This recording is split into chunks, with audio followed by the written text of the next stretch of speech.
সব দেখা শেষ, এখন দেখতে চাই কোরআনের বাংলাদেশ। দেখতে চাই কি চাই না? আরে চাই কি চাই না? একটা কলা গাছও যদি ইসলামের পক্ষে, ঐক্যমতের পক্ষে যদি একটা কলা গাছও দাঁড় করায় দেয়, আমরা ওই কলা গাছের পক্ষে থাকবো ইনশাআল্লাহ। ঠিক আছে ইনশাআল্লাহ। ভুলে যাব ছোট মোটো যত আপোষের ইখতিলাফ আছে সব ভুলে যাব। ইসলামের জন্য, দেশের স্বাধীনতা সার্বভৌমত্বের জন্য অন্তত কোরআনকে ভালোবাসে, সুন্নাহকে ভালোবাসে এমন প্রত্যেকটা মানুষ এক হওয়া দরকার। আরে কিয়াম নিয়ে গন্ডগোল পরে করো, আগে ঈমান বাঁচাও। হ্যাঁ, টুপি নিয়ে গন্ডগোল পরে করো, আগে স্বাধীনতা বাঁচাও। খাগড়াছড়িতে আগুন জ্বলছে, পার্বত্য অঞ্চলে আগুন জ্বলছে, উত্তরবঙ্গে আগুন জ্বলছে। খ্রিস্টানরা কোটি কোটি মুসলমান, আমাদের হিসাব 2 কোটি মুসলমানকে খ্রিস্টান বানায় ফেলছে। বাংলাদেশকে টুকরা করার চক্রান্ত হচ্ছে, স্বাধীনতা সার্বভৌমত্বকে খোপড়ে খাওয়ার চক্রান্ত হচ্ছে। এখনো তুমি পড়ে আছো, দূরত বৈশা পড়বা না, দাঁড়াইয়া পড়বা। সময় আসছে সব পক্ষের এক হওয়ার। ইসলাম বিদ্বেষী আমার দেশের স্বাধীনতা সার্বভৌমত্বের বিরুদ্ধে দাঁড়াবে, ওদের বিপক্ষে সবাইকে একসাথে আওয়াজ উঠাইতে হবে ইনশাআল্লাহ। আছেন তো নাকি? না বাইরে আবার লাগবেন গন্ডগোল? আল্লাহ তুমি কবুল করো, আল্লাহ এই দেশকে হেফাজত করে। বিয়ে করার সুন্নত তরিকা আছে তো? এমন কিছু নাই যে যার সুন্নত তরিকা নাই। সমাজ চালানোর সুন্নত তরিকা নাই? না না নাই। রাষ্ট্র চালানোর সুন্নত তরিকা নাই। তাইলে রাষ্ট্রের জন্য শরিয়া আইন চাই, এটা কইলা তো চলে কে? বলে না তো চলে কে? যারা রাষ্ট্রের শরিয়া আইন চাইবে না তারা মাপ মতো রাষ্ট্র চালাইতে চায় না। তোমার এই ঘোড়ার ডিমের এই শয়তানি কথাবার্তা দিয়ে আমাদের কিচ্ছু যায় আসে না। তুমি চাও বা না চাও, আমরা স্বপ্ন দেখি ইনশাআল্লাহ একদিন এই জমিনে কোরআনী শাসন কায়েম হবেই হবে ইনশাআল্লাহ, কায়েম হবেই হবে ইনশাআল্লাহ। আল্লাহ কবুল করেন, আল্লাহ কবুল করে। 2টা প্রবলেম, এক হচ্ছে নামায়া দিচ্ছেন এক সমস্যা, আরেক হচ্ছে নামায়া যে দেওয়া হচ্ছে সে টের পাচ্ছে না, এটা আরেক সমস্যা। টের পেলে তো সংশোধনের রাস্তা খোলা থাকতো। এটা হচ্ছে আমার আমল কবুল হচ্ছে কিনা বোঝার জন্য একটা মিটার। আমরা প্রত্যেকেই নিজেকে জিজ্ঞেস করি যে আমি কি ধীরে ধীরে নিচের দিকে নেমে যাচ্ছি দ্বীনের দিক থেকে? আমার অবনতি হচ্ছে না উন্নতি হচ্ছে? যদি দেখি আগের চেয়ে আমার অবনতি হচ্ছে, দিন থেকে আমি দূরে সরে যাচ্ছি, আমল কমে যাচ্ছে, তাইলে বুঝতে হবে আমার অতীতের আমল আল্লাহ কবুল করেন নাই, তাই আল্লাহ অসন্তুষ্ট হয়ে আমাকে ধীরে ধীরে নিচের দিকে নামায়া দিচ্ছে। আর যদি দেখি উন্নতি হচ্ছে, তো আমরা বুঝবো আলহামদুলিল্লাহ আমার পেছনের আমলগুলো আল্লাহ কবুল করেছেন, তাই আমাকে ধীরে ধীরে ওপরের দিকে, ওপরের ক্লাসে উঠায়া দিচ্ছে। গতকাল আর আজকের কথাই চিন্তা করি না। গতকাল দিনের কি কাজ আমি করতে পেরেছি, আজকে কি করতে পেরেছি, অবনতি না উন্নতি? প্রত্যেক দিনেরটা চেক করি, নিজেই বুঝবো। বহু আল্লাহর বান্দাকে দেখেছি, নিজের চোখে দেখা, ধীরে ধীরে অবনতির যে নমুনা আল্লাহ দেখাইছেন। সাথী ছিল, সাথী একসাথে কর্মজীবনের, লম্বা জুব্বা পড়তো। খুব খেয়াল করেন, ভুল বুঝেন না কথাগুলো। অনেক সময় ভুল ব্যাখ্যা মনে নিজে নিজে একটা ব্যাখ্যা নিয়ে নেয়, এটা ভুল। লম্বা জুব্বা পড়তো, পাগড়িও বাঁধত। হঠাৎ মাথায় কি ঢুকছে, মাদ্রাসায় পড়ায় তো সংসার ঠিক মতো চলছে না, কি করা দরকার, একটু ব্যবসা করলেই তো ভালো চলতে পারি। চলে গেল মাদ্রাসা ছেড়ে ব্যবসায়। এটা কি নাজায়েজ কাজ? বলেন, আপনারা বলেন, ব্যবসা করা নাজায়েজ কাজ? না না, খারাপ কিছু করে নাই, কিন্তু এটা এখনো বলার সময় হয় নাই। ওই যে আল্লাহ বলেছেন সানাস্তাদরিজুহুম মিন হাইসু লা ইয়ালামুন, আমি যে তাকে নামায়া দিচ্ছি তার খবর নাই। শুধু তার না, তার আশেপাশের মানুষেরও খবর নাই। আমরাও বলতেছি যে না, খারাপ কাজ তো করে নাই, ব্যবসায় নাই আছে। এই মানুষটাকে কিছুদিন পর দেখলাম ব্যবসা করতে করতে তার পাগড়ি নাই হইছে। আরো কিছু, পাগড়ি পরা কি জরুরি? তো পাগড়ি খুলে ফেলছেন কি অন্যায় করছেন? না। আরো কিছুদিন পর দেখলাম তার গায়ের জুব্বাটা নাই। জুব্বা পরা কি জরুরি? কথা বলা লাগবে আমার সাথে, আমি একা একা কথা বলবো না। ক্লাস যেহেতু পড়া, বুঝলেন কিনা আমার এখান থেকে নিতে হবে। জুব্বা পরা কি জরুরি? লম্বা জামা পরা, এই হাঁটু পর্যন্ত জামা পরা কি নিষেধ? গুনাহ হয়? বলেন না। না, তো সে কিন্তু কোনো গুনাহ করে নাই, সমাজ এবং সে নিজেও তাই মনে করতেছে। ঠিকই তো, গুনাহ তো করেন নাই। এই মানুষটা কি কদিন পরে কি দেখলাম, আগে অর্ডারি জামা পরতো, দেখতে হুজুরের মতো লাগতো, এখন রেডিমেড পাঞ্জাবি পরে ফুলওয়ালা। এটা কি নাজায়েজ? না, জায়েজ কাজই করছে। এই মানুষটা কি কদিন পর দেখলাম কি আগে ঢিলে ঢালা সালোয়ার পরতো, এখন দেখি ট্রাউজার পরা শুরু করছে। ট্রাউজার পরা কি নাজায়েজ? নাজায়েজ না। এই মানুষটা কি আরো কিছুদিন পর দেখলাম যে পাঞ্জাবি ঠিক আছে, তবে টুপিটা সরে গেছে, চুলগুলো এলোমেলো। আরো কত না না, ঠিক আছে, তুমি ওই ফ্যান ও যেটা করছে এটাই করতে দেন। আমার দিকে তাকাইলে মায়া লাগবে, মায়া লাগলে বয়ান শুনতে পারবেন না। আমরা একটু ঘামি, সমস্যা নেই, কিন্তু আওয়াজটা যাবে গা ওদিকে। হ্যাঁ, ঠিক আছে। এই মানুষটাকে আরো কিছুদিন পর দেখলাম দাড়িগুলো ছিল লম্বা লম্বা, এখন দেখি দাড়িগুলো কেটে ছোট ছোট করে ফেলছে। এতদিন পর্যন্ত বলার সময় হয় নাই যে সে খারাপ কিছু করেছে, কিন্তু যেই দাড়িতে হাত দিয়েছে বোঝা গেল ওই যে আল্লাহ বলেছেন সানাস্তাদরিজুহুম মিন হাইসু লা ইয়ালামুন, আমি ধীরে ধীরে নিচে নামায়া দিচ্ছি, তার খবর নাই। এতদিন পরে টের পাওয়া গেছে আল্লাহ তাকে আসলেই নিচে নামায়া দিচ্ছে। কেন এটা? কেন এমন হলো? ওই যে মাদ্রাসায় যখন পড়াইছেন তার ভেতর একটা অস্থিরতা ছিল যে এখানে পড়ে তো ভালো নাই আমি। এই অস্থির সময় যখন পার করেছে তার এই খিদমতকে আল্লাহ কবুল করেন নাই। কবুল করেন না, এটা প্রমাণ হচ্ছে আল্লাহ ওখান থেকে সরাই না, ধীরে ধীরে তাকে নিচের দিকে নামায়া দিচ্ছে। আমল কবুল না হওয়ার এটা একটা নমুনা।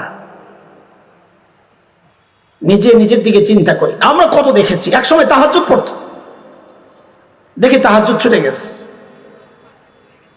জামাতে নামাজ পড়তো নিয়মিত, কদিন পর দেখি জামাতও নিয়মিত না, এরপর দেখলাম নামাজও নিয়মিত না। এগুলো আমরা বুঝি না, আমরা মনে করি কোনো কারণ আছে। কারণ আর কিচ্ছু না, অতীতের আমল কবুল হয় নাই, তাই আল্লাহ নিচে নামাই দিচ্ছে। বাস, এই পয়েন্টটা আমি আর কথা বলবো না, যেহেতু সামনের কথাগুলো আর একটু বেশি সময় আমার লাগবে ওখানে। 2 নম্বর পয়েন্ট ছিল আমার আমলকে আমি আল্লাহর কাছে কিভাবে কবুল করাবো। ভাই, আমি আবারও জিজ্ঞেস করি আপনাদের কাছে, আমল কবুল করাতে হবে কি হবে না আপনাদের? যদি লাগে আমার মতো তো একটু মনোযোগ সহ শোনেন। আমল কবুল করানোর জন্য অনেক আমল আমাদের বড়রা কোরআন হাদিস থেকে আমাদের সামনে পেশ করেছেন, যে এই কাজ করলে আমল কবুল হবে, আশা করা যায়। এর মধ্যে একটা গুরুত্বপূর্ণ বিষয় হচ্ছে, এটা বোঝার আগে একটা গল্প শোনেন কোরআনের। আমি ফালতু কোনো গল্প বলবো না ইনশাআল্লাহ, হয় হাদিস নয় কোরআন, এর মধ্যেই থাকবো। গল্প বেশি বলবো না, বললেও এর মধ্যেই। হযরত ইব্রাহিম আলাইহিস সালাতু ওয়াস সালাম, নাম জানেন তো না? কি লাগে আমাদের পিতা। ওনার মর্যাদা জানেন? মর্যাদা সারা রাত বসে বসে খলিল ইব্রাহিমের মর্যাদা বললেও শেষ হবে না। আমি শুধু 2টা বিষয় একটু বলতে চাই, একটু অনুমান করেন আপনারা।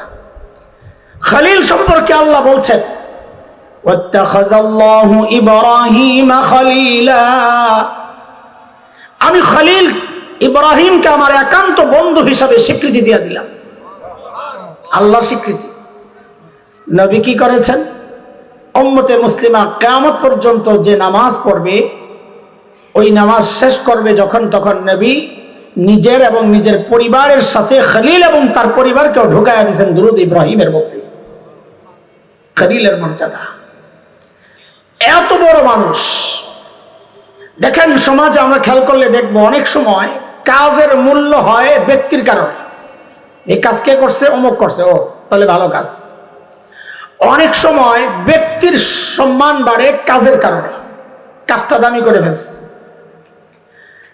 এই জায়গায় 2টা বিষয়ই দামি, খলিলও দামি, কাজ একটা করছেন বড় দামি। সেটা কি? কাবার পুনর্নির্মাণ। এই কাজটা কত দামি? বলে কাবার দাম কত? কাবার মর্যাদা জানেন? আরে ভাই, জানলে বলেন, না জানলেন না বলেন। আমি জানি না, আপনারা জানেন? আমি জানি না। একটা অনুমান দেই আপনাদেরকে, কাবার মর্যাদা কত। কাবাকে ঘিরে যে মসজিদটা আছে তাকে কি বলে? মসজিদুল হারাম। কাবার দাম কত বোঝার জন্য এটাই যথেষ্ট যে এই কাবার কারণে মসজিদুল হারামের দাম কত হয়েছে। নবী আলাইহিস সালাম বলেছেন, বাইতুল মুকদ্দাস এবং মসজিদে নববী ছাড়া দুনিয়ার যত মসজিদ আছে ওই মসজিদে নামাজ পড়লে যেই সওয়াব হয়, মসজিদুল হারামে নামাজ পড়লে তার চেয়ে 1 লক্ষ গুণ বেশি সওয়াব হয়। এর থেকে কিছুটা আন্দাজ করেন কাবার দাম কত। ব্যক্তিও এত মহান, কাজটাও এত মহান। এইরকম দুইটা মহান বিষয় একসাথে হওয়ার পরেও খলিল নিজের কাজের উপর নিজের উপর কোনো ভরসা করেন নাই। খলিল কি করেছেন? এটাই আমাদের শেখার জিনিস। কোরআন বলতেছে, আল্লাহ বলেন, وَإِذْ يَرْفَعُ إِبْرَاهِيمُ الْقَوَاعِدَ مِنَ الْبَيْتِ وَإِسْمَاعِيلُ رَبَّنَا تَقَبَّلْ مِنَّا إِنَّكَ أَنْتَ السَّمِيعُ الْعَلِيمُ। এত বড় দামি কাজ করার পরেও খলিল নিজের উপর কোন রকমের ভরসা না করে বলছেন, ও আল্লাহ, কাজ তো একটা করলাম, আপনি যদি কবুল না করেন আমার এই কাজের কোনো মূল্য নাই। ও আল্লাহ, আমার এই কাজকে আপনি কবুল করে নেন। এর থেকে কি বোঝা যায়? আমাদের জন্য শিক্ষা এটা। আমার আমলকে যদি কবুল করাইতে হয়, 1 নম্বর কাজ হচ্ছে আমলের পরে আল্লাহর কাছে দোয়া করা, আল্লাহ, আমিও অযোগ্য ব্যক্তি, আমার কাজটাও এরকম পারফেক্ট হয় নাই, আপনি দয়া করে আমার আমলটাকে কবুল করে নেন। তাইলে আশা করা যায় আমাদের আমলকে আল্লাহ কবুল করবেন ইনশাআল্লাহ। বলেন এবার আমাকে পড়াশোনা 1 নম্বর কাজ কি আমলের পরে? মাশাআল্লাহ, এই শ্রোতা আছে ভালো, জোরে বলেন, আবার মুখস্থ করেন। 1 নম্বর কাজ, আবার বলেন, চলে। 2 নম্বর কাজ, যা করলে আমল কবুল হবে আশা করা যায়। কিন্তু একটু আগে বলেনি, একটু পরিবেশ বানায় নি। যদি এই কথা দেখেন যে আপনার বিরুদ্ধে যায়, তখন কি কষ্ট পাবেন? কষ্ট না পাইলে তো আমার বলার কোনো ফায়দা নাই। আমি তো দিব কষ্ট, কষ্ট দেওয়ার জন্য বলবো না। কষ্ট পাবেন আপনি, কিন্তু আমি দেওয়ার জন্য বলবো না। আপনারা মনে করেন না জিজ্ঞেস করছি মানে আপনি যদি বলেন যে কষ্ট পাবো, বললেন না তাহলে আমি ছেড়ে দেবো, এটা মনে করছিলেন না? আপনাকে ভাবটা দেখলাম। আপনি বললেও আমি বলবো, মানা করলেও বলবো। আমি তো ইনশাআল্লাহ আমি তো আপনাকে খুশি করার জন্য এখানে বসি নাই রে ভাই। এখানে তো বসছি আমি আমার মালিককে খুশি করার জন্য। কে খুশি হইল, কে নারাজ হইল, ওগুলো চিন্তা করে কথা বলার সময় নাই আমাদের। তো চলেন আপনাদেরকে একটা গল্প শোনাই, কোরআনের গল্প, আমার না। হযরত আদম আলাইহিস সালামের শুরুর দিকে 2 ছেলে ছিল, মনে আছে কি না? মাশাআল্লাহ, আপনারা তো অনেক জানেন। দেখা যায় আমার কাম তো অর্ধেক আগায় গেছে। এক ভাই আরেক ভাইকে হত্যা করছে। বলেন তো কে কাকে হত্যা করছে? ওই তো এটা বাদ দিলে তো এটা ওকে, অপশনই তো 2টা। আর যেন ভুল না হয়, এটা মনে রাখার জন্য কা কা কা মনে রাখবো। কা কতল, কতল, যার সাথে কা আছে এক কাতেল, এ হত্যাকারী। এবার বলেন ঠিক করে, হত্যাকারী কে? কাবিল। বিষয় কি? 2 ভাইয়ের লড়াই, এক বোনকে বিয়ে করা কেন্দ্র করে। শরীয়তের সিস্টেম অনুযায়ী বিয়ে করার কথা হাবিলের, কিন্তু কাবিল মানতে নারাজ। বিয়ে আমি করবো, যেহেতু ওই আকলিমা যাকে নিয়ে এই গন্ডগোল একটু সুন্দরী ছিল। কাবিল বলবে আমি নিয়ম মানি না। তো কি মানো? কয় লটারি দাও, লটারি, যার নাম ওঠে হ্যাঁ করো। তো লটারি কি? কোরবানি। যার কোরবানি কবুল হবে সে বিয়ে করবে। তা হাবিল বেচারা নরম মানুষ, ঠিক আছে দাও। তো কোরবানি দিছে। হাবিল নিয়ে আসছে একটা ভেড়া টাইপের জন্তু, সুন্দর, আর কাবিল নিয়ে আসছে কিছু পচা সবজি। তাফসীরের কিতাবে এমনটাই আসছে। আল্লাহ তাআলা হাবিলের কোরবানি কবুল করছেন। এখন বিয়ে করার কথা কার বলেন? নিয়ম অনুযায়ী কার করার কথা? দুনিয়ার সমস্ত জালিম 1 পয়েন্টে 1। কি সেটা? যদি নিয়ম মতো জিততে না পারে তখন পেশি শক্তি দেখায়, দিনের টারে রাতে লইয়া যায়। বুঝেন না এই কথা? কি বুঝছেন আন্দাজি? বুঝলে আর আপনাকে কথার আওয়াজ টোন এরকম হইতো না। তো এতক্ষণে বুঝলে হইব, খোসা দেওয়ার আগে বোঝা লাগবে, তাইলে না কথা আগানো যাবে। দুনিয়ার সব জালিম এই জায়গায় এক, সিস্টেম মতো জিততে না পারলে তখন পেশি শক্তি দেখায় জিততে চায়। কাবিল যেই দেখলো আমি সিস্টেমে পারি নাই, ঠিক কাবিল এই কথাটাই বলেছে, লাখ তুলান না, তোকে আমি মেরে ফেলব। এই পুরা গল্পটা আল্লাহ তাআলা সূরা মায়েদার মধ্যে এইভাবে এনেছেন। আল্লাহ বলেন, ওয়াতলু আলাইহিম নাবা ইবনাই আদম বিল হক إذ قربا قربانا فتقبل من أحدهما ولم يتقبل من الآخر قال لأقتلنك قال إنما يتقبل الله من المتقين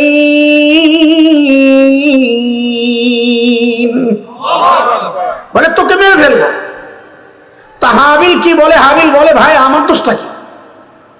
তুমি অপরাধী, আল্লাহর সিদ্ধান্ত মানো নাই, তাই আল্লাহ তোমার কোরবানি কবুল করেন নাই।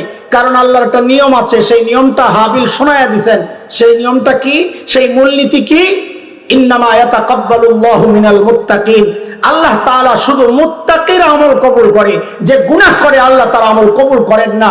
ও দোস্ত, এখান থেকে মুহাক্কিক আলেমরা মূলনীতি বের করেছেন, আমলকে আল্লাহর কাছে কবুল যদি করাইতে চাও তাহলে গুনাহ ছাড়তে হবে, গুনাহও চালাইবা, আমলও করবা, আল্লাহ ঠেকা পড়ে নাই ওই আমল কবুল করার জন্য। এখন সমাজ একদম ইজি হয়ে গেছে, ঘুষও খায়, নামাজও পড়ে, সুদও খায়, হজেও যায়। আর আমি গেছিলাম এক ভূমি অফিসে, আমার কাগজে ভেজাল করছে, বানান ভুল করছে ওরা। তা আমি বললাম ঠিক করে দেন ভাই, ভুল আপনাদেরকে। বসে আমার নানান কিসা শোনাইলো, এই সমস্যা ওই সমস্যা, ওখানে যাইতে ওই স্যার ভালো না, হেরে যেতে হয়, সেই দুনিয়ার কথা। বুঝতেছি যে কিছু দেন তাড়াতাড়ি। যেই দেখছে আমি কাইতুই না, আমি খালি বলি ভুল তো আপনাদের ভাই, কই কই যাইতে ওটা আপনারা বুঝবেন, ভুল তো আর আমার না। আজান দিয়া দিছে জোহরের, সমাজ বুঝাইতেছি, সমাজ, এই সমাজের হালত। এক পর্যায়ে ভদ্রলোক আমাকে বলেন কি জানেন, হুজুর দিলে দেন, আমি নামাজে যাব। দেখছেন কাপ, দিলে দেন আমি নামাজে যাব, মানে নামাজও পড়ে ঘুষও খায়, এই নামাজ কবুল হবে? আল্লাহ বলেছেন ইন্নামা ইয়াতাকাব্বালুল্লাহু মিনাল মুত্তাকিন, আল্লাহ শুধুমাত্র মুত্তাকির আমল কবুল করে।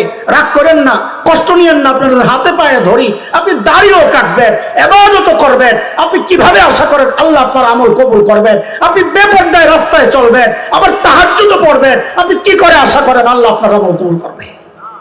এটা কিভাবে সম্ভব? আমাদের বুঝে আসে না। আল্লাহ যদি কবুল করেন এটা আল্লাহর ইচ্ছা, আল্লাহর বান্দার আমল আল্লাহ কিভাবে কবুল করবেন না করবেন আল্লাহর ইচ্ছা। কিন্তু আল্লাহ যে নিয়ম দিয়েছেন, এই নিয়মের মধ্যে এই আমল কবুল হওয়ার কথা না। এই জন্য আমল যদি কবুল করাতে চায়, আমাদের 2 নম্বর কাজ হচ্ছে গুনাহ ছাড়তে হবে। বলেন, কথা বলেন।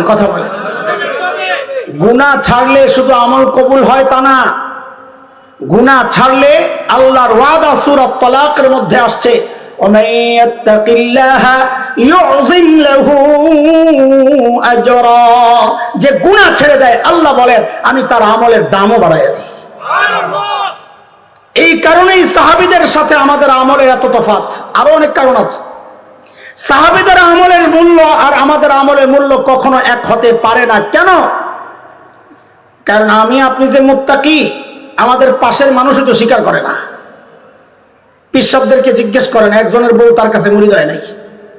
আচ্ছা, অন্য বড় জানি না, আমি আমারটা বলতেছি, আমারটা হয় নাই।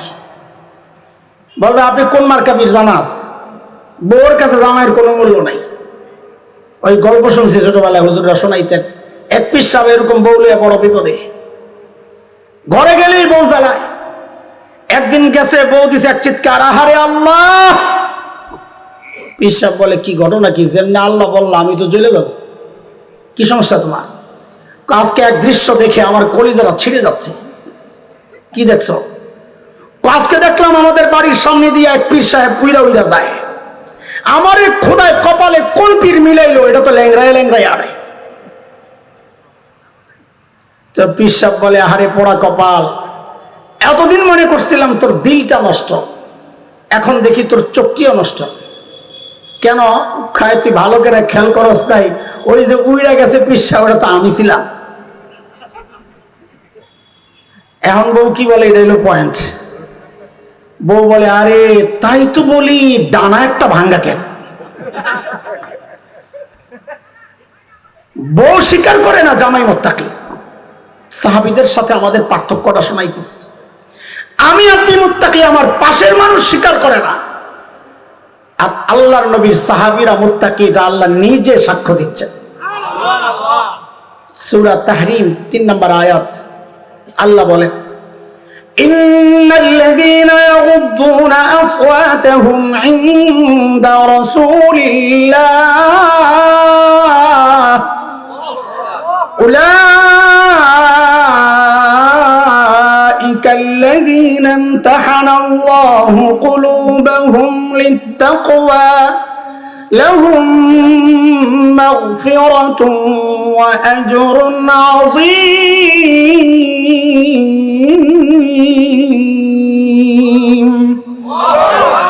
আল্লাহ বলেন ওদের দিলের পরীক্ষা আমি নিছি, ওই পরীক্ষায় ওরা পাস। আল্লাহু আকবার। কাজী দোস্ত ফাঁকে একটা কথা বলেনি, যাদের তাকওয়ার পরীক্ষা নিয়ে আল্লাহ পাস ঘোষণা করেছেন, যাদের ছোটখাটো ভুলগুলোকে আল্লাহ ক্ষমা করার ওয়াদা করেছেন, যাদের জন্য আল্লাহ জান্নাতের ওয়াদা করেছেন, সেই সাহাবীদেরকে নিয়ে বাজে মন্তব্য করা, সেই সাহাবীদের ভুল তালাশ করা, অথবা এমন লেখনী তৈরি করা যা পড়লে অটোমেটিক সাহাবী বিদ্বেষী হয়ে যায়। তুমি যত বড় পণ্ডিত হও, স্পষ্ট কথা যারা সাহাবীদের বিরুদ্ধে লাগে বুঝতে হবে তাদের দিল নষ্ট হয়ে গেছে, এগুলা ভালো মনের মানুষ না। কারণ আল্লাহ যাদেরকে ক্ষমা করেছেন তাদেরকে নিয়ে কথা বলার তুমি কেন? খবরদার, এই ব্যাপারে একদম জবান বন্ধ। বলে আমার নেতা তো বলে, ইমানদার হইলে ওই নেতা ছাড়া লাগবে। সাহাবীকে মহব্বত করে যদি কেউ, নেতা কেন, তার বাবাও যদি সাহাবীকে বকা দেয়, সাহাবীর দোষ তালাশ করে, সেই বাবাও ছাড়তে বাধ্য যদি ইমানদার হয়। খবরদার, এই কাজ করা যাবে না। এটা ভিন্ন এক কথা বললাম। তো বলতেছিলাম আমল কবুল করানোর জন্য গুনাহ ছাড়তে হবে। গুনাহ ছাড়লে শুধু আমল দামি হয় যে, সাহাবীদের সাথে পার্থক্য বলছিলাম। সাহাবীদের আমল এত দামি কেন? অনেক কারণের মধ্যে একটা কারণ হচ্ছে আল্লাহর ওয়াদা, যে মুত্তাকি হয় তার আমল আমি দাম বাড়ায় দিই। আমাদের তাকওয়ার কোনো গ্যারান্টি নাই, কেউ দেয় না। সাহাবীর তাকওয়ার যেহেতু গ্যারান্টি আছে, এই জন্য তার আমলের মূল্যের সাথে দুনিয়ার কারো আমলের মূল্য এক হইতে পারে না। কয়টা গেল জানি সবকের পড়া? তাড়াতাড়ি বলেন, আমার আমি খুব দ্রুত গুছাইতে হবে। 1 নাম্বার আমলের পরে কি করা, 2 নাম্বার গুনাহ ছাড়তে হবে ইনশাআল্লাহ। মাশাআল্লাহ। 3 নাম্বারটা বোঝার জন্য একটা উদাহরণ বুঝেন আগে, তারপরে বুঝেন কোরআন। আপনি একটা টেইলারের দোকানে একটা স্যুট বানাইতে দিয়েছেন, বড় ভালো একদম ব্র্যান্ডের দোকান। যত বড় ব্র্যান্ড ততই মাপ যোগ একটু ভালো করে নেয়, যেন একটু এদিক ওদিক না হয়, ফিটিংটা সুন্দর হয়। তো মাপ দিচ্ছেন, হাতার মাপ নিছে, ঝুল নিছে, এখানে দেয়, এখানে মাপে, এখানে মাপে, মানে পুরা অঙ্গে অঙ্গে সাইজে সাইজে মাইপা, যেন একদিক দিয়ে ফুলে থাকে, একদিক দিয়ে চিমা যায়, এমন না হয়। চেস্ট মাপে, গলা মাপে, এইগুলো সব মাপে, পেট মাপে, সব মাপে। এখন অর্ডার আনার সময় হয়েছে, ডেলিভারি নেওয়ার সময় হয়েছে। মুসলমান খেয়াল করে শোনেন, ডেলিভারি নেওয়ার সময় হয়েছে। আপনি গেছেন আনতে, যায় দেখেন কি হাতা একটা ঠিক আছে, আরেকটা অর্ধেক। তাহলে কয়াত হইল? দেরাত। সাবাস রে বেটা, কয়াত, কয়াত। এখন এই দেরাইতটা স্যুট আপনি আনবেন নি? জিজ্ঞেস করি, আনবেন? এজরে বলেন আনবেন? কেন আনবেন না? জবাবটা বলি, পরবর্তীতে যতবার জিজ্ঞেস করব শুধু ওইটাই বলবেন। কেন আনবেন না? মাপ ঠিক হয় নাই। বলেন কি হয় নাই? জোরে বলেন কি হয় নাই? আবার জিজ্ঞেস করি কি হয় নাই? হাত দুইটার মাপ ঠিক আছে, কিন্তু ঝুল ঠিক নাই। কেন? হাতা ঢুকানো যায় না। আনতে পারবেন? কেন নাই? কেন আনবেন না? আবার বলেন। মাশাআল্লাহ, সব ঠিক আছে। বুকের বোতাম লাগাইছেন, কিন্তু পেটের বোতাম লাগাইতে পারেন না। পেটটা এরকম বাইরে হয়েছে। কি রে ভাই, এটা কি করলেন? কয়টা নতুন স্টাইল। আনবেন? আমি জিজ্ঞেস করি আনবেন? কেন আনবেন না? আবার বলেন কেন আনবেন না? আপনার সামান্য একটা স্যুট, এটার মাপ ঠিক না হইলে আপনি অর্ডার নিতে চান না, ডেলিভারি নিতে চান না। তো আল্লাহ আমার আপনার আমল কবুল হওয়ার জন্য একটা মাপ দিছেন, মাপ। বলে ওই মাপ মতো করবা তাইলে কবুল করবো, মাপে না মিললে কবুল করব না। সেই মাপ কি? আল্লাহ বলেন লাকাদ কানা লাকুম ফি রাসূলিল্লাহি উসওয়াতুন হাসানাহ। তোমার আমলের মাপ হচ্ছে তোমার নবী। নবী যেভাবে যে আমল করেছেন ওইভাবে যদি করো তাইলে কবুল হবে, যদি না করো তাইলে কবুল হবে না। কেন হবে না বলেন তো? মাপ ঠিক নাই। সাবাস, জোরে কোন, আরো জোরে কোন, কেন হবে না? কাজী আপনি আজানের আগে দুরূদ শরীফ পড়েন, আমার কোনো আপত্তি নাই। একবারের জায়গায় 3 বার পড়েন, তাও আপত্তি নাই। 3 বারের জায়গায় 10 বার পড়েন, তাও আপত্তি নাই। কিন্তু আপনার পায়ে ধরে একটু অনুরোধ করে যাই, আপনি একটু মাপটা মিলাই এলেন। যদি মাপ ঠিক থাকে পড়েন, মাপ না থাকলে ছাড়েন। আপনি দুরূদ শরীফ বসে পড়বেন না দাঁড়ায়, এই ব্যাপারে আমি কথা বলবো না। শুয়ে পড়বেন না লাফায়, এই ব্যাপারে আমি কথা বলবো না। আপনি দেখেন মাপ ঠিক আছে কিনা। যদি দেখেন মাপ ঠিক আছে করেন, জিলাপি একটা আমারে দিয়ে। আর যদি দেখেন মাপ ঠিক নাই, টাকা পয়সা নষ্ট করেন না, আপনিও ছাড়েন। কথা বলেন না আপনারা? বুঝেন নাই কথা? কথা বুঝেন নাই? এইভাবে করব না, বিদআত করব না। কেন করব না বিদআত? মাপ ঠিক নাই। সাবাস, ওইটাই তো চাইতেছি জবাব। বিদআত করব না, বলেন কেন করব না? এটা হলো এক গ্রুপ। আরেক গ্রুপ আছে দ্বীনই মানে না, হের কাছে ভালোই লাগে না। এর উদাহরণটা শোনেন। আইসে কুমিল্লা বিয়া করতে শাসনগাছা দিয়ে ঢুকতে গেছে। কয় ওভার ব্রিজে ফ্লাইওভারে উঠছেন না, বাম পাশ দিয়ে যে আছে এদিক দিয়া বুড়িচংয়ের রাস্তায় ঢুকে যায়। আল্লাহর বান্দা বর কাফেলা, বর যাত্রা এমন জ্যামে পড়ছে, সুবহানাল্লাহ। ওখানে জ্যাম না থাকলেও বলে আধা ঘন্টা লেট হয়, আর থাকলে কি হয় আল্লাহ জানে। আমি আজকে আইসি, আমার আজকে তো জ্যাম নাই। আমি কি খোদা, জ্যাম না থাকলে এই অবস্থা? হায় আল্লাহ। তো আস্তে আস্তে বরযাত্রা বা মেয়ের বাড়িতে আস্তে আস্তে আসরের আজান দিয়ে দিছে। মুসলমান কুমিল্লার ভালো করে শোনেন, আসরের আজান দিয়ে দিস। মেয়ের বাবা বলে ঘটক রে, ঘটক সাহেব ভাই, খানা তো এমনি ঠান্ডা হয়ে গেছে, এখন যদি নামাজ পড়েন বিয়ে শাদীর কাম সারেন তাইলে খানা বাসি হয়ে যায়। এই জামাই সারা জিন্দিগি আমার মেয়েরে খোটা দিবে। তোর বাড়িতে গেছিলাম, তোর বাপের বাড়িতে, প্রথম দিনই আমার বাসি খানা খাওয়াই দিস। এখন কি করা? কয় বিয়ে শাদী পরে করে, খানাটা খাইলাম। আচ্ছা বলেন তো এমন হয় কিনা? বিয়ের আগে খাওয়া দাওয়া হয় কিনা?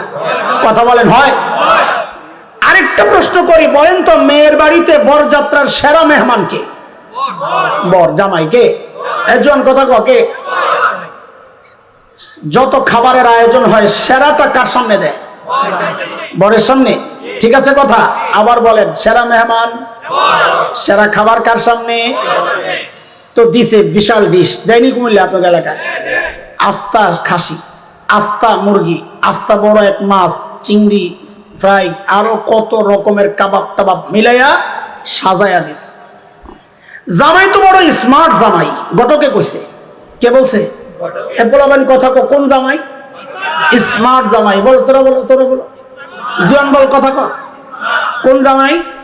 স্মার্ট জামাই। ওর সামনে বিশাল আয়োজন, কিন্তু জামাই বাবুর এখানে একটু মনোযোগ নাই। ওর মনোযোগ কোথায়? ওই যে দূরে একটা ভাণ্ড রাখছে ময়লা ফেলাইতে। ছোট্ট বাচ্চারা যে পোলাও খাইছে নাকের শ্রেষ্ঠ মেশা লাগানো, ওই আঠালো পোলাও নিয়ে ফেলাইছে। মুরগি খায়া হাড্ডি, গোস্ত খায়া হাড্ডি নিয়ে ফেলাইছে। লেবু চিপ্পা রস খায়া ছিলকা নিয়ে ফেলাইছে। জামাই তাকায় আসছে ওইদিকে। কোন জামাই জানো? স্মার্ট জামাই। সাবাস। এটা বারবার বলাচ্ছি কেন, পরে কাজে লাগাবো ইনশাআল্লাহ। ওই জামাই কতক্ষণ পর লাভ দিয়ে উঠে যায় ওই ময়লার সামনে যায় বসছে। বসে ওখান থেকে হাড্ডি একটা নিছে, গোস্ত তো নাই। ওই ময়লা পোলাও একটু মাখো দিচ্ছে। এখন ওই হাড্ডির মধ্যে সাবা নিয়ে একটা দেয়, আর ওই যে লেবুর ছিলকায় রস তো নাই, ছিলকারে দেয় এক কামড়। এইভাবে খুব গর্বের সাথে খাইতেছে। কোন জামাই জানো? শ্বশুর গেছিল একটু ঘরের ভেতরে, শাশুড়ি একটা পায়েস রান্না করছে জামাইয়ের জন্য স্পেশাল, ওইটা আনার জন্য। শ্বশুর পেয়ালা সহ বাইরে আইসা জামাই খুঁজে পায় না। জামাই গেল খুঁজতে খুঁজতে খুঁজতে খুঁজতে দেখে জামাই তো বসে রয়েছে ওই ময়লার টুকরির সামনে, খাড়ির সামনে। আসলে ওখানে বসার কথা ছিল কুত্তার। কার? আরো জোরে বলেন, কুত্তার। ময়লা কে খাবে? হাড্ডি কে খাবে? কথা ঠিক আছে তো নাকি? এখন শ্বশুর দাঁড়ায় দাঁড়ায় একটা কথা বলে, পোলাপায় না আমার সাথে এই কথাটা মুখস্থ করবি, কাজে লাগবে। শ্বশুর দাঁড়ায় দাঁড়ায় বলে, কুত্তার আসনে জামাই কেন? বল। জামাইয়ের আসন খালি কেন? বল, আবার বল। কুত্তার আসনে জামাইয়ের আসন, আবার আবার আবার এই ডাইরেক্ট মুখস্থ কর। কুত্তার আসনে জামাইয়ের আসন। ঘটকরে ডাক দিছে, মিয়া ভাই এদিকে আসে। কিসে ভাইজা? আপনারা বললেন জামাই বলে স্মার্ট, হ্যাঁ ভেরি স্মার্ট, কত ভেরি ছুটাই দিস, লাগাইছে ঘটকরে পিঠা। আচ্ছা আপনারা বলেন, আমি আর গল্পের আগে দিকে যা গেলাম না, আপনারা বলেন এই জামাইয়ের কাছে কেউ মাইয়া দিবেন? জামাই তো না, পোলা। এখন জামাই বাদ। এই পোলার কাছে কেউ মাইয়া দিবেন? বোন দিবেন? আপনজনকে দিবেন? কারণ আপনার দৃষ্টিতে এইটা সুস্থ না পাগল? সবার থেকে শুনতে চাই, সুস্থ না পাগল? আরো জোরে শুনতে চাই, জোরে সোরে একসাথে শুনতে চাই। তাইলে তো এই সমাজে এখানেও দুই একজন পাগলের অভাব নাই। কেন? আরে দোস্ত, এই দুনিয়ার জন্য আমরা মুসলমান হচ্ছি আল্লাহর পক্ষ থেকে শ্রেষ্ঠ মেহমান। কুনতুম খায়রা উম্মাহ, আল্লাহ বলেছে। শ্রেষ্ঠ মেহমানের জন্য শ্রেষ্ঠ রসুল আল্লাহর পক্ষের উপহার। শ্রেষ্ঠ রসুলের শ্রেষ্ঠ আদর্শ আমার জন্য পরিবেশনা। আমি মুসলমান, শ্রেষ্ঠ নবীর শ্রেষ্ঠ আখলাক আমার ভাল লাগে না। আমি শ্রেষ্ঠ মেহমান, শ্রেষ্ঠ আয়োজন ভাল লাগে না। আমার নজর পড়ে থাকে কোথায়? হিন্দি সিনেমার সিরিয়ালে। ওরা কোন শাড়ি পরে ওইটা আমার পছন্দ। আমার নজর পড়ে আছে কোথায়? ইহুদি নাসারা মুশরিকদের চুলের কাটিং স্টাইলে। আমি চুল কাটি ওদের স্টাইলে, আমি দাড়ি কাটি ওদের স্টাইলে, আমি প্যান্ট পরি ওদের স্টাইলে, আমি শার্ট বানাই ওদের স্টাইলে, আমি গেঞ্জি পরি ওদের স্টাইলে, আমার বিয়ে শাদীর প্রোগ্রাম সাজে ওদের স্টাইলে। যাদের নবীর সুন্নাহ ভালো লাগে না, নবীর চরিত্র আখলাক, নবীর জীবন, নবীর সমাজ, নবীর রাষ্ট্র চিন্তা যার ভালো লাগে না, বুঝতে হবে ওইটা আসলে সুস্থ না, আস্থা একটা পাগল, আস্থা একটা পাগল, আস্থা। কথা ঠিক? এই কথা যা বললাম এতক্ষণ, এগুলো আমার নি কথা। কার? আরো জোরে বলে। আরে কথাটা আল্লাহর। কার? কার? জোরে বলে।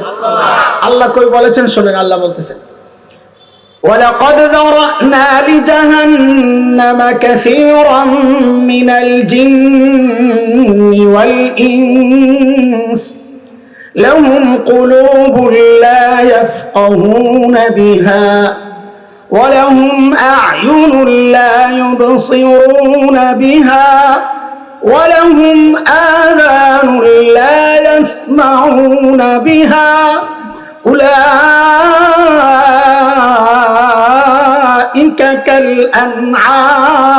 كالأنعام بل هم أضل أولئك هم الغافلون।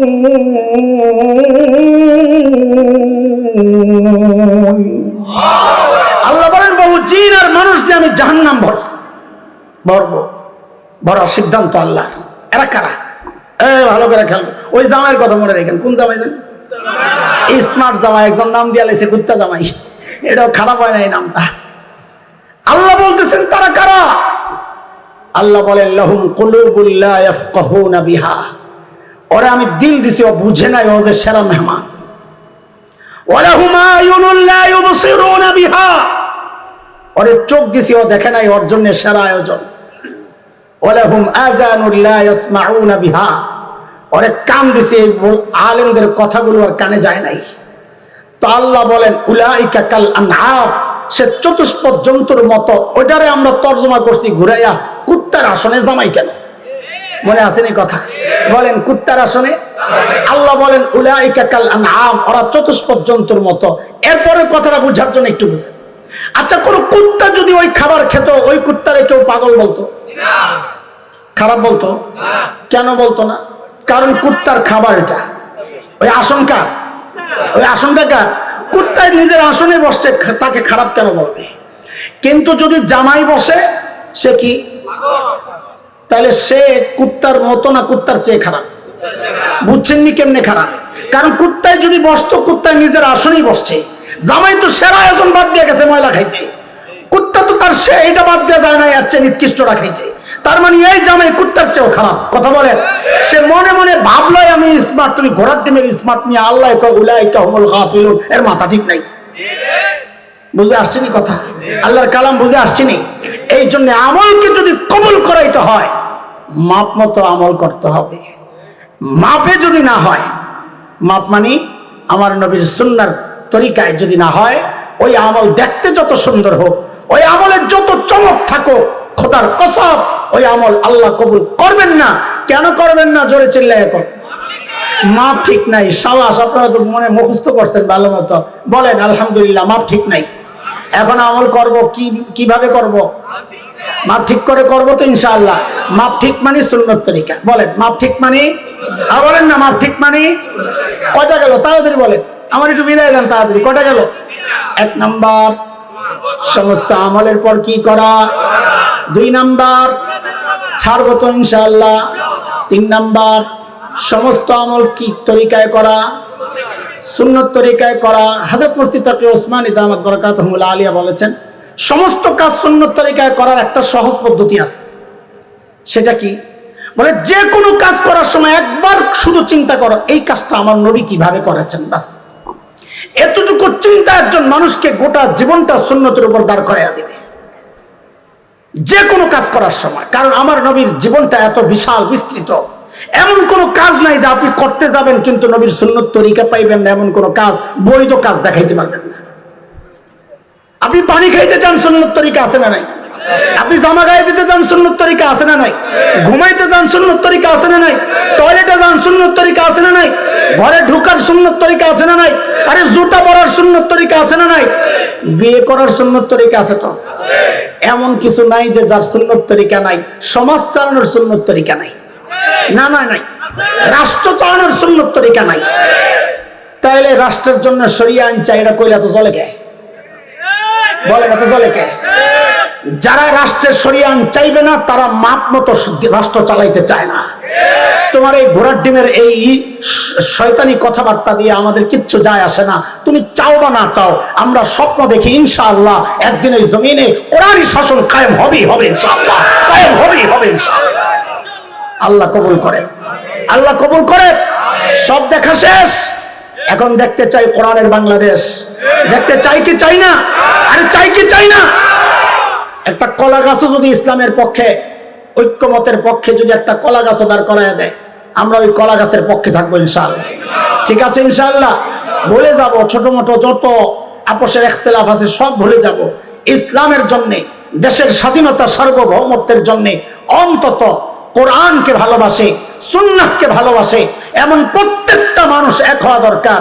আরে কিয়াম নিয়ে গন্ডগোল পরে কইরো, আগে ঈমান বাঁচাও। হাত টুপি নিয়ে গন্ডগোল পরে কইরো, আগে স্বাধীনতা বাঁচাও। খাগড়াছড়িতে আগুন জ্বলছে, পার্বত্য অঞ্চলে আগুন জ্বলছে, উত্তরবঙ্গে আগুন জ্বলছে। খ্রিস্টানরা কোটি কোটি মুসলমান, আমাদের হিসাব 2 কোটি মুসলমানকে খ্রিস্টান বানায় ফেলছে। বাংলাদেশকে টুকরা করার চক্রান্ত হচ্ছে, স্বাধীনতা সার্বভৌমত্বকে খবরে খাওয়ার চক্রান্ত হচ্ছে। এখনো তুমি পড়ে আছো, দূরত বৈশা পড়বা না, দাঁড়ায় পড়বা। সময় আসছে সব পক্ষের এক হওয়ার। ইসলাম বিদ্বেষী আমার দেশের স্বাধীনতা সার্বভৌমত্বের বিরুদ্ধে দাঁড়াবে, ওদের বিপক্ষে সবাইকে একসাথে আওয়াজ উঠাইতে হবে ইনশাআল্লাহ। আছেন তো নাকি? না বাইরে আবার লাগবেন গন্ডগোল? আল্লাহ তুমি কবুল করো, আল্লাহ এই দেশকে হেফাজত করে। কয়টা বলেছি তাড়াতাড়ি বলেন। চলেন 4 নম্বরটা বলে আমি শেষ করবো ইনশাআল্লাহ, একটু সময় লাগবে। তার আগে একটা প্রশ্ন করি, জবাব দেন। বলেন তো আল্লাহর নবী সাল্লাল্লাহু আলাইহি ওয়াসাল্লামের সবচাইতে প্রিয় মানুষ কে ছিলেন? একটা মত পাওয়া গেল আবু বকর। আর কোন মত আছে? একমত হয়ে গেছেন সবাই? মাশাআল্লাহ, তো এরকম তো দেখি নাই। কি রে ভাই, আপনি কি এক কথা কইলেন সবাই একমত হয়ে গেছেন? না ডরে কথা কান? তো খাদিজা বাদ, ফাতেমা বাদ, আম্মা জান আয়েশা বাদ, হাসান হোসেন বাদ। তো এবার কোন আল্লাহর নবীর সবচেয়ে প্রিয় কে ছিলেন? আবু বকর। আর কোন মত নাই? কি কথা কয় না? খাদিজা। তো 2টা পাওয়া গেল মত। আর কোন মত আছে? আম্মা জান আয়েশা 3টা গেল। আর কোন মত আছে? হাসান হোসেন। আর কোন মত আছে? ফাতেমা। 5টা হয়েছে মোটামুটি। খালি দোষ আঙ্গ হুজুরে গো, কিছুই লিখবেন আপনারা হুজুরে এক হইতে পারলেন না। আর একটা ছোট্ট বিষয় দিয়েছি আপনাদের সামনে, আপনারা এক হইতে পারলেন না, খালি দোষ আঙ্গ। বুঝেন নাই কথাটা, খেলাটা বুঝেন নাই। আচ্ছা, একটা হাদিস শোনেন, বুখারীর হাদিস শোনাইতেছি আপনাদেরকে, বুখারী শরীফের। এক সাহাবীকে আল্লাহর নবী সাল্লাল্লাহু আলাইহি ওয়াসাল্লাম এক যুদ্ধের সেনাপতি বানাইয়া পাঠাইছেন মক্কা বিজয়ের পরে। সাহাবী হৃদয়ে তার একটা আশা জাগছে, কি সেটা, যে এত বড় বড় সাহাবীরা থাকতে, আবু বকর, ওমর, ওসমান, আলী এমন বড় বড় থাকতে আমারে নবী কেন সেনাপতি বানাইলো? নিশ্চয়ই নবী আমাকে সবচেয়ে বেশি ভালোবাসেন। ভিতরে ভিতরে আশার কিটা। এখন ভিতরের চিন্তা একটা, বাস্তবে দেখে আরেকটা। এই বাস্তব আর ভেতর এই দুইটার সংঘর্ষ চিন্তা করলো, এত গন্ডগোলের দরকার কি? নবী তো আছি, যায় জিজ্ঞেস করলি তো হয়। তো যায়া নবীর কাছে যায় জিজ্ঞেস করতেছে, ইয়া রাসূলুল্লাহ আইয়ুন নাস আহাব্বু ইলাইক, আপনার কাছে সবচেয়ে প্রিয় কে? জবাবের আগেই তো আশা, এখন তো আমার নামটাই কইব মনে হয়। আরে ওই আশাই তো জিজ্ঞেস করছে। আল্লাহর নবী সাল্লাল্লাহু আলাইহি ওয়াসাল্লাম জবাব দিলেন, আমার কাছে সবচেয়ে প্রিয় হচ্ছে আয়েশা। কে বলেন? আয়েশা। এবার ঠিক করে বলেন, আল্লাহর নবীর সবচেয়ে প্রিয় কে? আয়েশা। আম্মা জান খাদিজা প্রিয়, আবু বকর প্রিয়, হাসান হুসাইন প্রিয়, ফাতেমা প্রিয়, আমরাও প্রিয়, কিন্তু সবচেয়ে প্রিয় আম্মা জান আয়েশা। সাহাবী একটা ধাক্কা খাইছেন না? চিন্তা করলাম কি বললেন কি, কিন্তু ধাক্কা খায়া সাথে সাথেই নিজেরে সামলাইছেন। আবার একটু আশাবাদী হয়েছেন এই আশায় যে এটা তো নারী ক্যাটাগরির, পুরুষের কথা তো আর বলেন নাই। তো আবার ঠিক এই প্রশ্নটাই করেছেন, ইয়া রাসূলুল্লাহ মিনার রিজাল, পুরুষের মধ্যে সবচেয়ে প্রিয় কে? এইবার তো মনে মনে চিন্তা আমারটাই তো কইব। তো নবী আলাইহিস সালাম বলেন আবুহা। এর পরের জায়গা হচ্ছে আয়েশার বাবা আবু বকর। তাহলে 2 নম্বরে কে? আরে বলেন। এইবার তো খাইছে একটা বড় ধরনের ধাক্কা। ছেলেও নাই, মেয়েও নাই, সবচেয়ে সবার বেশি তাও নাই। ধাক্কা খায় আবার সামলাইছেন, ও আবু বকরের হিসাব তো আলাদা, এই লোকের সাথে তো পারব না। ইয়া রাসূলুল্লাহ সুম্মা মান, এরপরে কে? নবী বলে ওমর, ওনার নাম আসে নাই। সাহাবী একদম থ খায় গেছে, কিন্তু এরপরও আশা একটু জিয়া রয়েছে। কি লেগা? 2 জনে গেছে, নারী তো বাদ, 2 জন গেছে, 3 নম্বর হওয়ার একটা সিরিয়ালের তো চান্স আছে। তো আবার জিজ্ঞেস করছেন, ইয়া রাসূলুল্লাহ সুম্মা মান, এরপরে কে? নবী বলেন ওমর, তাও সাহাবীর নাম আসে নাই। সাহাবী বলতেছেন হাদিসের কথা, সাহাবী বলেন আমি প্রশ্ন করা ছেড়ে দিছি, বাদ দিয়ে দিছি। কেন? ডর লাগছে আমার, যেভাবে আমার নাম না আসতেছে না, না জানি যাইতে যাইতে সবার শেষে আসে কিনা, তার চেয়ে চুপ থাকি মাঝামাঝি থাকার একটা সম্ভাবনা তো রইল। হাদিসটা শোনাইলাম, আমার প্রসঙ্গ না এটা, পুরো শেষ করলাম হাদিস। আবার শুরুতে যাই, জবাব দেন আল্লাহর নবীর সবচাইতে প্রিয় মানুষকে? আরে ভাই এভাবে কেন বলেন? আম্মা জান বলেন, আম্মা জান বলেন, আম্মা জান আয়েশা। কেন বলবেন আম্মা জান? কোরআনে আল্লাহ বলেছেন আন-নাবিয়্যু আওলা বিল মুমিনিনা মিন আনফুসিহিম ওয়া আজওয়াজুহু উম্মাহাতুহুম, নবীর বিবিরা আমাদের মা।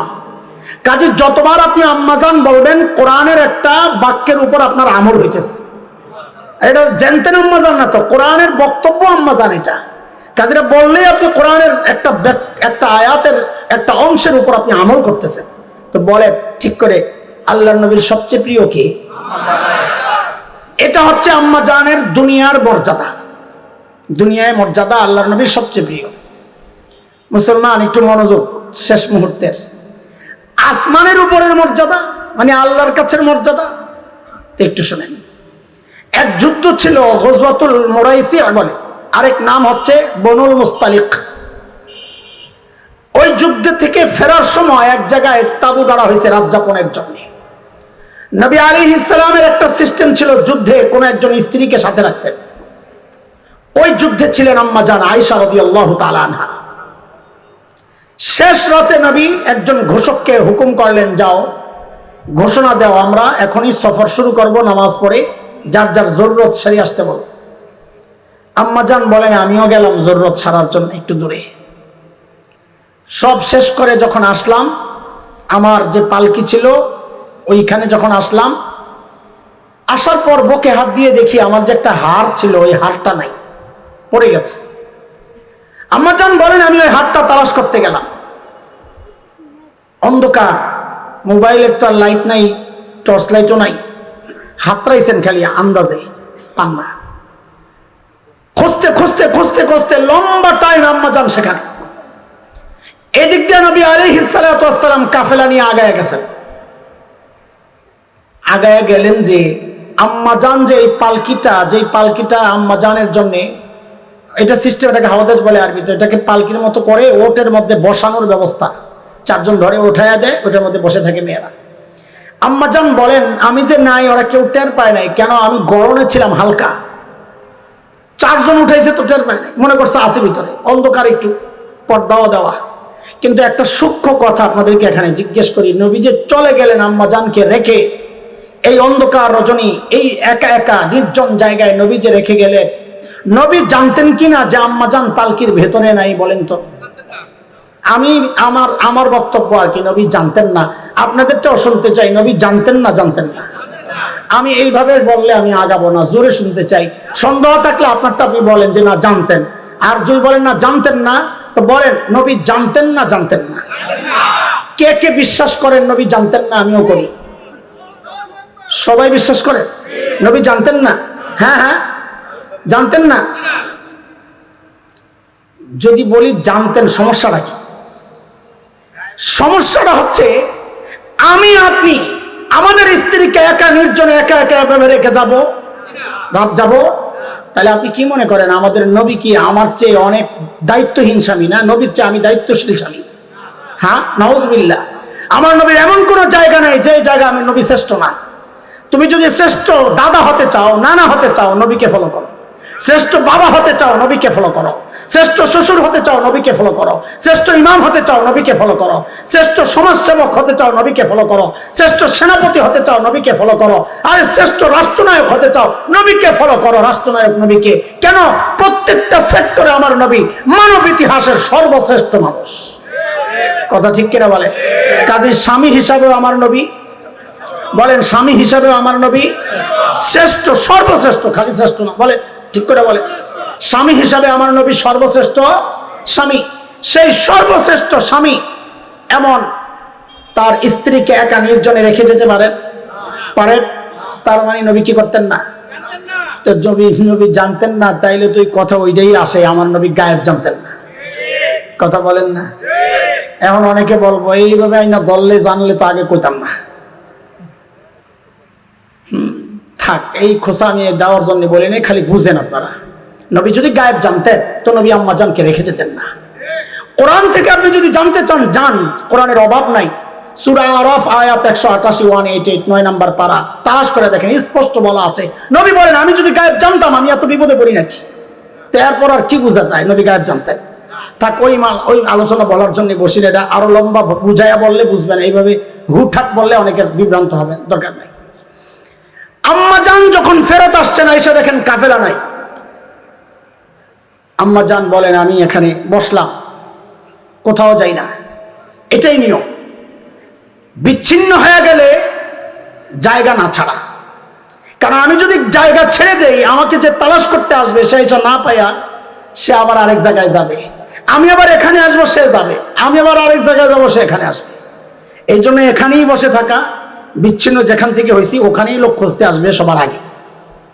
আম্মাজানও বসে রয়েছে, দুর্বল, সফরের ক্লান্তি, আম্মাজান ঘুমায়া পড়ছে। নবী আলাইহিস সালামের আরেকটা সিস্টেম ছিল কি, কাফেলা যখন রওনা দিয়ে চলে যেত, নবী একজনকে পেছনে রেখে আসতেন। কেন? সবাই যাওয়ার পর কিছু রয়ে গেল কিনা এটা তল্লাশি দেওয়ার জন্য। এখন তো এটা খুব বেশি জরুরি, এই সুন্নাহ মানা। কেন? অধিকাংশ সফরে এই কাজটা হয়। যাওয়ার পর আস্তে করে হুজুর কাম একটা হয়েছে, কি হয়েছে?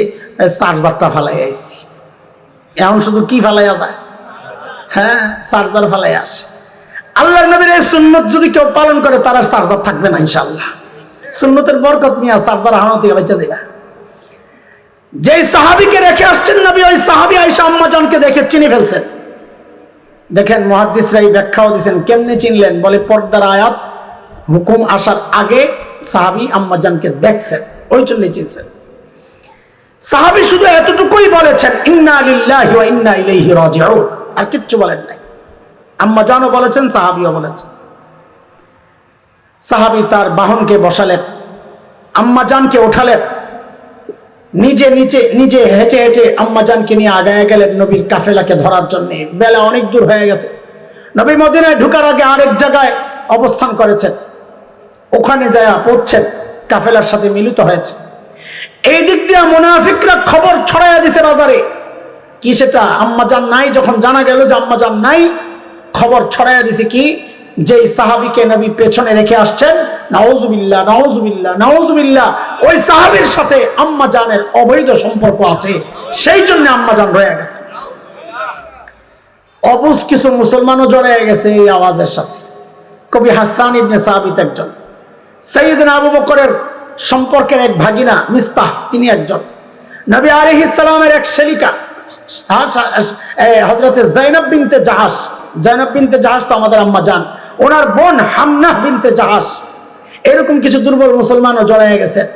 এই আলোচনা যখন মদিনায় পড়ছেন, গোটা মদিনায় আওয়াজ, আগুন চলতেছে, আম্মা জান কিচ্ছু জানেন না। 1 মাস পর আম্মাজান যখন জেনেছেন, 1 মাস পর নবীর কাছ থেকে অনুমতি নিয়ে চলে গেছেন বাবা মার কাছে, হযরতে আবু বকর এবং মা উম্মে রুমানের কাছে। তারাও বলে আমরা কিচ্ছু জানি না। আম্মাজান বলেন একাধারে আমি 3 দিন কেঁদেছি, কান্না, আমার চোখের পানি শেষ। নবী আসছেন, এসে বলতেছেন আয়েশা, যদি কোনো ভুল তুমি করে থাকো তওবা করো, আর যদি না করো বলো। আম্মাজান খুব সরলভাবে বললেন, আমি যদি এখন সত্য বলি আপনারা বিশ্বাস করবেন, আর যদি মিথ্যা বলি ওইটা বিশ্বাস করবেন। তা আমার আপনাদের কাছে কথা বলার দরকার, আমি আল্লাহর উপর ভরসা। আম্মাজান বলেন কিছুক্ষণ পরেই নবীর চেহারার দিকে তাকায়া বুঝলাম যে ওহী নাজিল হইতেছে, কারণ নবীর চেহারার মধ্যে এটা ফুটে উঠতো, চোখ লাল হয়ে যেত, এই কপালটা, আম্মাজান বলেন ওয়া ইন্না জাবিনাহু লা ইয়াতাফাসসাদু আরাকা, কপাল ঘেমে একদম ঘর্মাক্ত হয়ে যেত, নবী এরকম লাল হয়ে যেতেন, রগগুলো ফুলে যেত, ফুসফুস আওয়াজ আসতো। তো আম্মাজান বুঝছেন যে ওহী আসতেছে। কিছুক্ষণ পর ওহী বন্ধ হইল, আল্লাহর নবী মুস্কি মুস্কি হাসতেছেন। তার মানে কি আম্মাজানের পবিত্রতায় আল্লাহ আয়াত নাজিল করছেন। ও দোস্ত, খেয়াল করেন, এত আস্তে সুবহানাল্লাহ বললে হবে না। সেই আয়াত কয়টা? 1টা 2টা 3টা 4টা না 5টা না।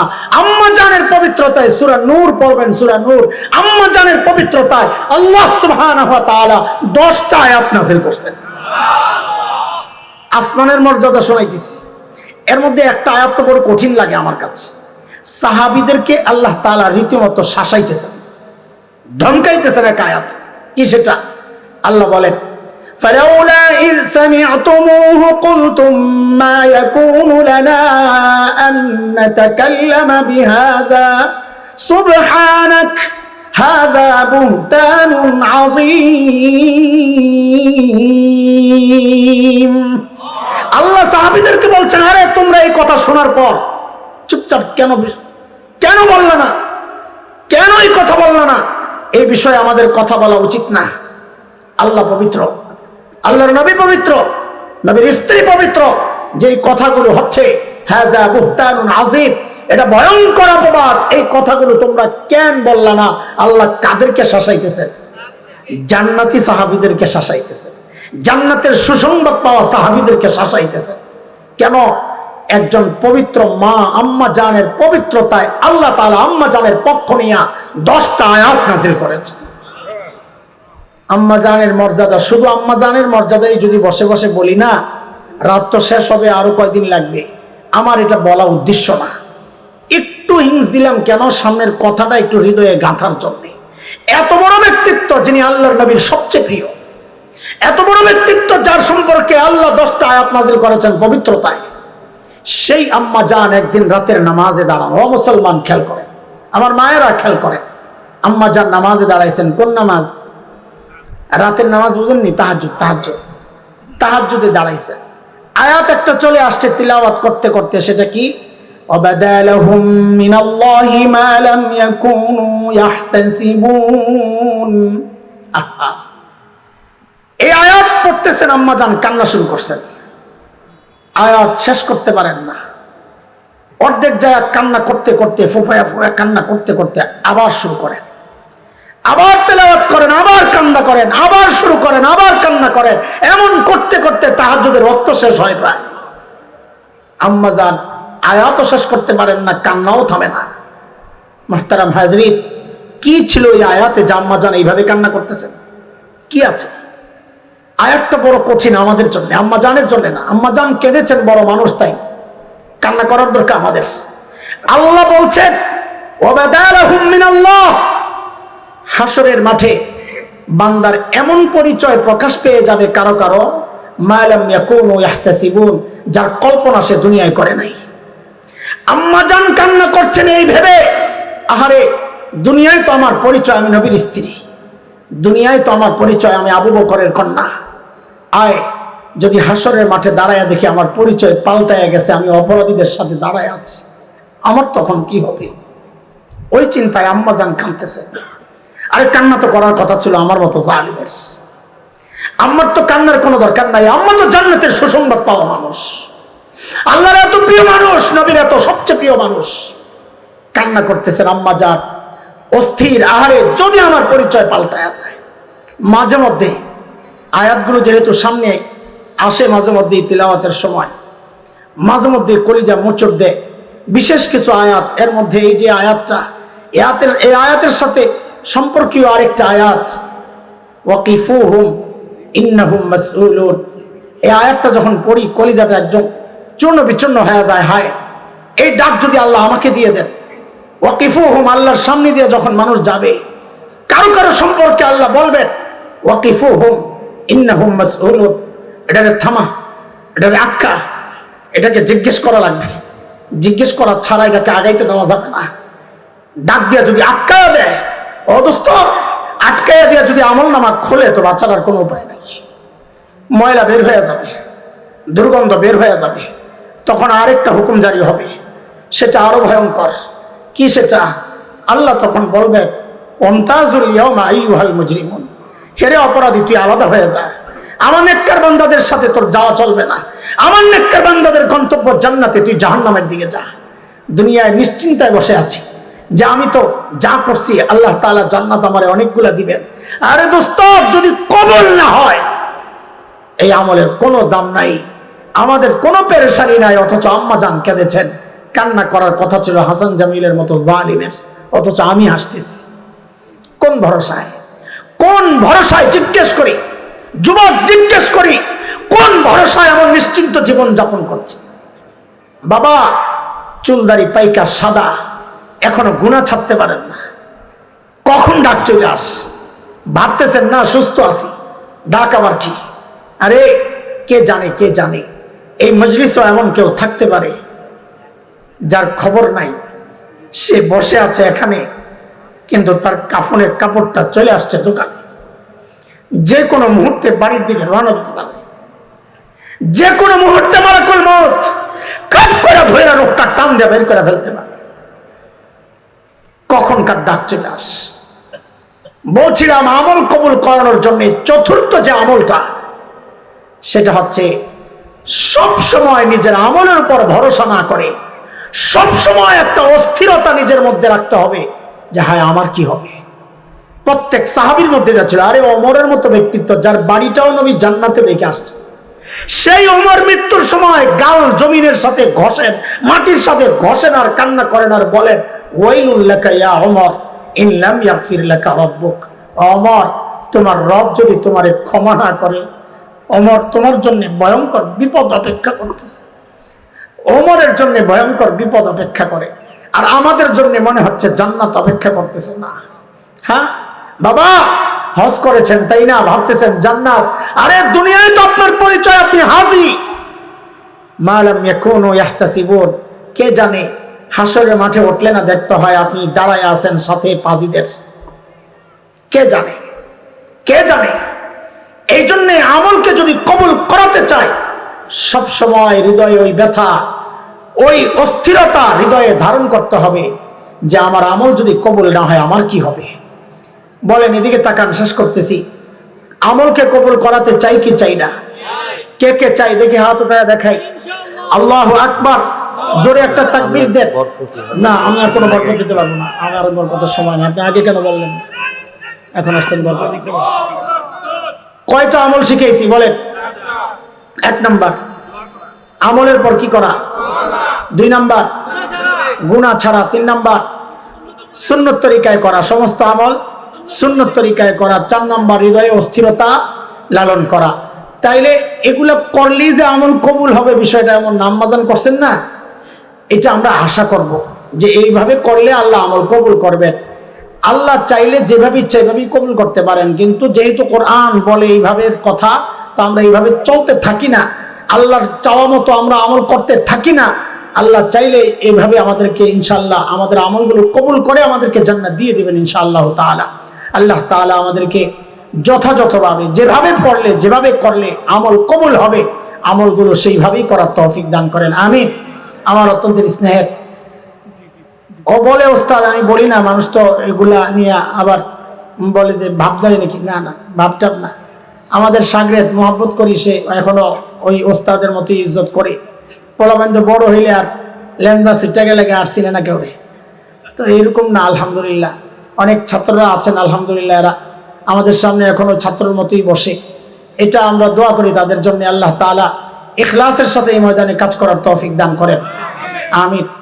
কারি আসাদ, আল্লাহ তাআলা তার যে কণ্ঠের যে আওয়াজ, তার যে কণ্ঠে যে স্পিড, যে শক্তি, আল্লাহু আকবার, অস্বাভাবিক লাগে আমার কাছে মাঝে মাঝে অস্বাভাবিক লাগে যে এই চিমটা বেটা, এই ছোট্ট বেটা এত তেজ করতে গেলো। কয়দিন আগে বলছে হুজুর খাওয়া ছেড়ে দিস, ওজন কমাইতেছে। তারপর তো ওজন কমাইলে তো টান দিতে পারবি না, না এখন শক্তি আরো বেশি পাই। আমি কই এটা আল্লাহ তাআলার কোরআনের বরকত, এটা কোরআনের বরকত।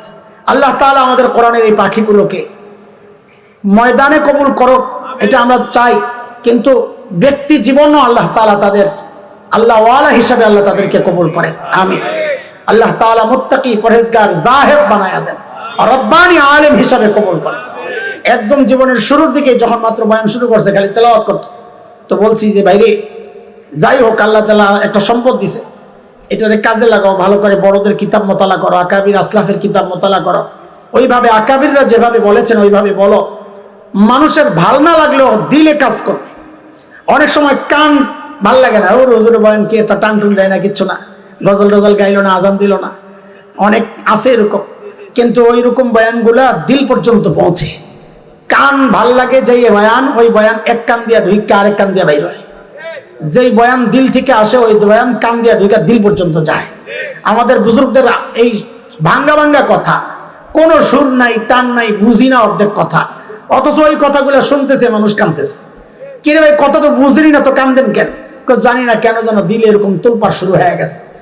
আমরা চাই আমাদের এই যুবকগুলোর জবানকে আল্লাহ ওই রকম কবুল করেন, দিলগুলোকে ওই রকম বানায় দেন, আমিন আমিন। ওয়া আখিরু দাওয়ানা আলহামদুলিল্লাহি রাব্বিল আলামিন। মানুষের জন্য দোয়া চাইলাম, আমার জন্য দোয়া করেন। আসসালামু আলাইকুম। আলা ইবাদিহিল্লাযীনা ইসতাফা أما بعد فأعوذ بالله من الشيطان الرجيم. بسم الله الرحمن الرحيم.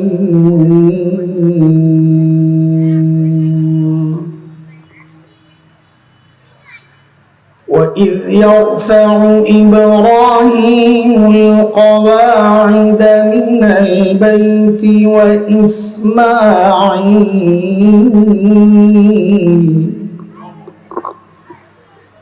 ربنا تقبل منا إنك أنت السميع العليم.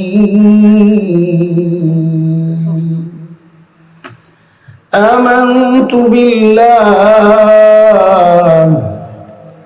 صدق الله العلي العظيم.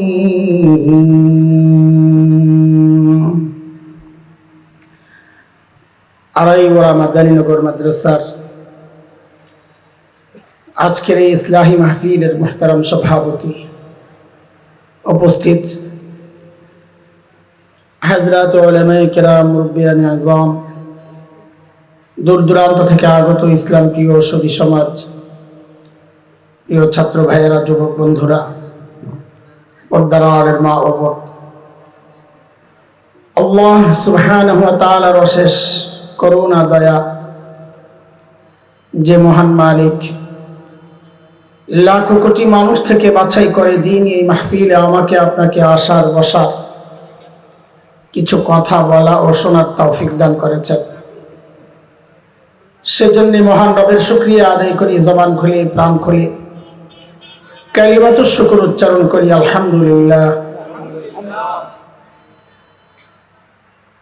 আমাদের এক ভাই এতক্ষণ পর্যন্ত কথা বলেছেন, তারও আগে আমাদের আরেক প্রিয় ভাই মুফতি আরিফ বিন হাবিব হাফিজাহুল্লাহ কথা বলেছেন। আমরাও শুনছি, আরো শুনবো ইনশাআল্লাহ। আল্লাহ তাআলা তৌফিক দিলে জীবনে অনেক শুনবো, অনেক আমল করব ইনশাআল্লাহ। অতীত করেছি আলহামদুলিল্লাহ। এই যে আমাদের এত আমল, এই আমলগুলো যদি আল্লাহ তাআলা কবুল না করে, এই আমল আরো কয়েক লক্ষ গুণ বেশি হলেই কি আল্লাহ কবুল না করলে এই সমস্ত আমলের কোনো মূল্য নাই। 1 টাকার মূল্য আছে কিনা? 1 টাকার নাই, মূল্য নাই। 1 টাকার মূল্য তো আছে, কম যতটুকু হোক মূল্য তো আছে নাকি? 1000 টাকার জাল নোটের কোনো মূল্য আছে? কিন্তু দেখতে তো 1 টাকার চেয়ে অনেক বেশি, 1000 গুণ বেশি। তারপরেও তার কোনো মূল্য নাই। শুধু মূল্য নাই না, এটা কেউ ইচ্ছাকৃত সংরক্ষণ করলে তার বিরুদ্ধে আইনি ব্যবস্থাও হতে পারে।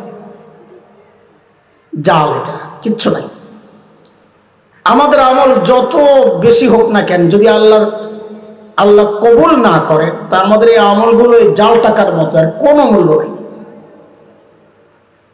শয়তান আমাদের চেয়ে আরো বহু বহু গুণ বেশি আমল করছে, তাও কোন জায়গায়?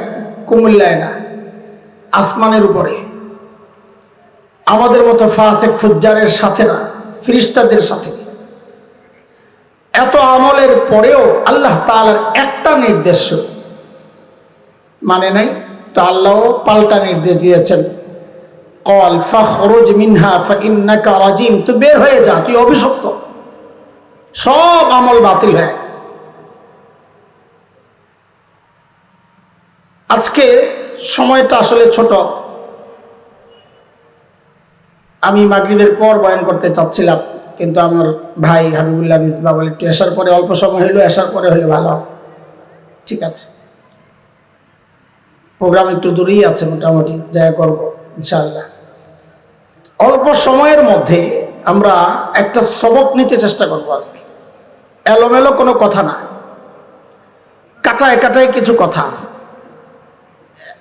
বাহিরের আশেপাশের কোনো কথা বাদ। এই অল্প কথাগুলোই চাইলে কেউ 2-3 ঘন্টা কাটায় দিতে পারবে। আমরা তা করবো না ইনশাআল্লাহ। গনে গনে কয়েকটা কথা একটু শিখবো, একটা সবক, একটা ক্লাসের মতো আমরা মনে করি মজলিসগুলোকে। আমি সবসময় বলি ভাই, মাহফিল এটা কোনো উৎসব না, এটা একটা ক্লাসের মতো। আমরা যতক্ষণ থাকবো এখান থেকে কিছু নেওয়ার জন্যে অধীর আগ্রহে বসবো, মনোযোগ সহ শুনবো, এবং যা শুনবো তার উপর আমল করার চেষ্টা করবো ইনশাআল্লাহ। ঠিক আছে ইনশাআল্লাহ। আজকে একটা সবক মুখস্থ করবো আমরা, এটা পড়া মুখস্থ করবো ইনশাআল্লাহ।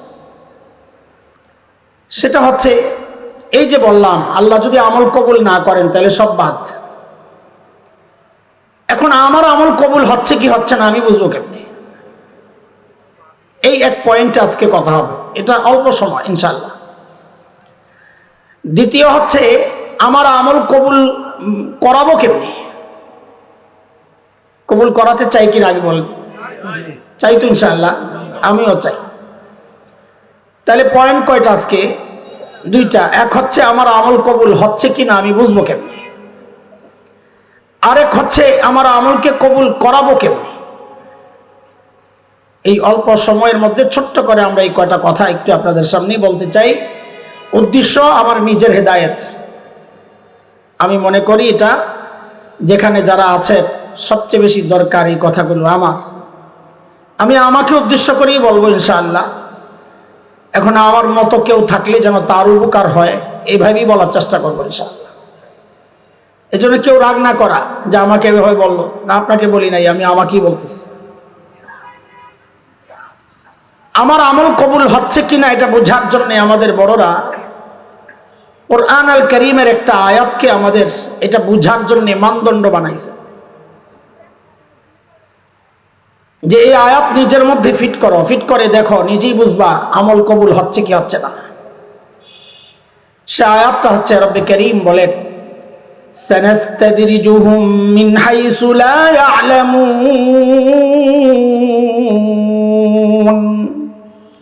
আল্লাহ বলেন আমি মানুষকে ধীরে ধীরে, কাউকে কাউকে, সবাইকে না, ধীরে ধীরে ধীরে ধীরে নিচের দিকে নামায়া দিই। অহুম লা ইয়ালামুন, আমি যে নামায়া দিচ্ছি তার খবর নাই, বুঝেও না।